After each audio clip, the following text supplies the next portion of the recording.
Welcome, ladies and gentlemen. My name is Jack Perry, and this is my 5th installment of Life, Growth, and Passion. As you know, those who've been following my show over the last several months have known that I bring on guests and people who are I consider movers and shakers in our community. People that are entrepreneurs, people who have gone through good times, bad times, but come out wonderful on the other side. People who learn from adversity, people who pick things up and run with it and make changes in our world. Well, I'm honored to have two very special guests today who I believe are very much movers and shakers in our world today. My first guest is going to be Lan Bercu. My second guest in the second segment of today's show is going to be Rachel Smart. Ladies and gentlemen, it is an honor and a pleasure for me to introduce my first guest, Lan Bercu. Welcome, Lan. Thank you. I'm so delighted to be here today. Lan, I found a wonderful book, and it's got your name on it, and it says the 36 Ancient Chinese Strategies for Modern Business. And that's a pretty intense title. Yes. When you first read that, you go, oh my gosh, you know, that's pretty intense. But you know what? It makes a lot of sense. It makes a lot of sense in something that can work and help all of us. Tell me, what caused you, what was the impetus, what was the energy for you to write such a wonderful book? Let me take you back Please. To Saigon, Vietnam, in 1979. That was 4 years after the end of Vietnam War. Right. And it was my 7th birthday. So my mom took me to a back alley in a seedy part of the city. Okay. So when we arrived, a shady man waved to us to follow him to a dark, secluded alley. And he made a commotion for us to wait. And then he disappeared. And out of the darkness came a little boy who handed me a basket of eggs. Underneath layers of haze and eggs, you know what I found? What did you find? There are two things that changed my life. The first one is the Vietnamese English dictionary. And the second one is a tattered copy by the book by Sun Tzu, The Art of War. Okay. And put you in a context that after the Vietnam War, when the communists took over Saigon, all the literature at that time was banned. So these two books had to be smuggled. The Vietnamese English dictionary gave me hope, gave me the feeling that, oh, there's more than darkness and starvation and hunger out there. There's hope out there. And The Art of War gave me the way. And my book, throughout the years, it helped me to survive and thrive. And this book is one of the inspiration in that, because Sun Tzu, he wrote a lot of those strategies in those books, and these are some of them. The 36 are written by hundreds of war strategists during the wartime over 2,000 years ago. And the book can help a lot of our modern day entrepreneurs, even though the writings were thousands of years? Absolutely. Okay. That is the most interesting part. When I wrote this book, I did a lot of research with my team. We followed the performance of companies in the market, especially international and American companies like Apple, Amazon, Samsung, what they do right, do wrong, their stock value, everything. And there's some consistency, what they do, how they do it, with the strategies, and that really resonated to me even more and excite me to write about this book, the 36 Ancient Chinese Strategies for Modern Business. Well, we don't want to give away any of the strategies now while we're on during the show, because we want people to go buy the book, yes, because that's when they're going to find out what those 36 strategies are.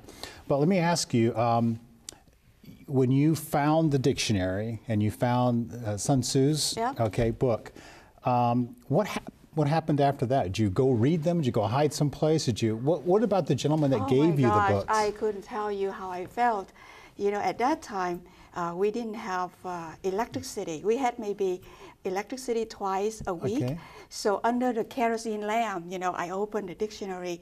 There are two parts. The dictionary I could understand. I was 7 years old. So, some I understood, some I could not. And it's just like the pages, the words is just like dancing, and it just opened up a new world of dream for me. And I go to the art of war. And you know, that is a very intense kind of complex book. And at that age, I had no idea what it meant, okay. right? Because you know what, I had no choice. There were no books or literature for children at that time. So these are the only two things that I could resort to as like my hobby, my spare time, no toys. So I just learned to understand it along the way. And even today, when I come back, I still have a lot to learn from it.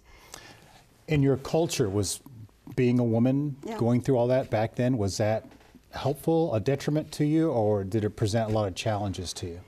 Going through what? Going through the impetus and through the inspiration and going through the passion to find out what you wanted to do, that you wanted to eventually write a book, and we're going to get to that, but you also started your own business. It's a very interesting question. I would put it back to nowadays. Sure. If you talk about Asia in general, we have subculture, just like in America. You know, you talk about people from New York, people from Alabama. You know, you can see the totally difference, right? Yeah. And it's the same thing. For Japanese and South Koreans, the culture is still very hierarchical. It's still, you know, women still play a very behind-the-scenes role in the society. Okay. However, for China and for Vietnam, because of the war, because of the very interesting and complicated context of war after war after war, and most men, they have to go and fight. You were a soldier, they fight. I was. Somebody has to make money in the family. Somebody has to provide, and then that's how women, Chinese women, Vietnamese women, very strong. They wear the pants, they do business, and they learn to survive. My mother is one example. Yeah. Lan, what would you say to the women, particularly the women in our audience who are watching and listening today, about becoming an entrepreneur? What insight or advice would you like to give them if they have a desire or an inspiration or a passion such as you? What would you say? Yeah, there are two big things I would like to share. Number one, going back to my book, the reason I wrote it, 36 Ancient Chinese Strategies, because the core principles is that for you to navigate through a fast-paced changing situation, to win with limited resources, and to how to use your strengths and your weakness, how to turn your weaknesses into your strengths, which I believe that a lot of women, minority people could resonate. And another thing, as an entrepreneur myself, throughout adversity during my life, it always stayed true to today when I run my own business, that you need to have the 3 Ds. That is your desire, your determination, and the discipline. The desire is that, you know, how badly you want it, regardless, how badly, the passion, how badly you want to do that.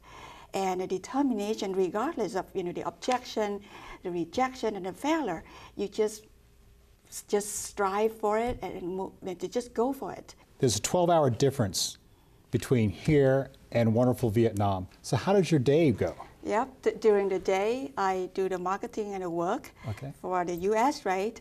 So, and then in order to reach out to the market in Asia, and you know, we have 12 hours difference in the time zone. Right. So when my kids, my husband, everybody's fed and happy, they go to bed, my day starts at 10 o'clock p.m. I start with LinkedIn, I go through the LinkedIn, I see how I can turn the cold calls into a little bit warmer calls by looking at their history, the work in LinkedIn, and I call. And how do I get through those gatekeepers to reach to decision makers? Because they are decision makers in big multinational companies. Right. It's not easy to reach to them.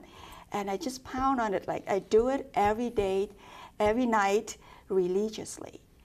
And that's it, 4 hours, and that's it. And that is the discipline and the determination that I think that really helps me to reap the rewards along the way. And actually, right nowadays, I don't have to do that anymore. Actually, now I am in a position that I have to pick and choose which client I want to work with. You're awesome. Yep. You're awesome. I've known you for a short period of time. I've known you about 3 years now. And you're a go-getter. You just get going. It's like you just keep rocking and rolling. Nothing ever stops you. And And I've seen you become very, very successful in such a short period of time, so I applaud you for that. You know, you mentioned desire, determination, and discipline. Those are three very, very important characteristics for any businessman or woman to have. And one of the things I've learned is you never give up. You never give up, you never give up, you never give up. Lan, it has been an absolute pleasure and an honor to have you on the show today. And you are such a sweet lady. Ladies and gentlemen, I just want to show this cover to you, the 36 Ancient Chinese Strategies for Modern Business. Here you go. And please, Lan, how can we get a hold of you? How can the audience get a hold of you? You can Google my name. Okay. Lan Bercu, Lanbercu. There you go. That's it. Okay, good deal. Lan, it's been an absolute pleasure and honor. It's good to have you on the show. Thank you. I'm so delighted. It's a blast to be here. It's great. Okay. Ladies and gentlemen, we will be back for the second half of the show with Life, Growth, and Passion in just a few minutes. Thank you very much for joining us today.